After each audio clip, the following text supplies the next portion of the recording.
Viewers, ভেঙে পড়া মানেই শেষ নয়।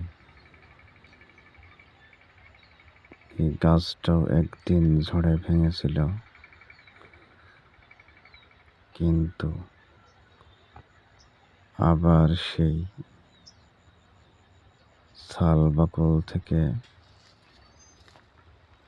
নতুন শাখা প্রশাখা বের হয়ে আবার নতুন ভাবে দাঁড়িয়েছে।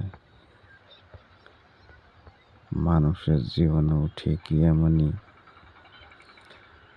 শত বাধা বিপত্তি, ঝড়, সবকিছু উপেক্ষা করে সামনে এগিয়ে যেতে হবে।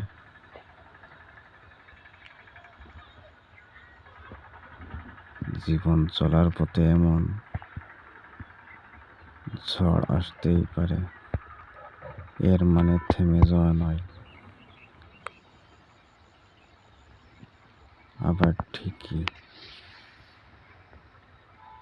এই ক্ষত বিক্ষত গাছের ন্যায় আবার সামনে এগিয়ে যেতে হবে।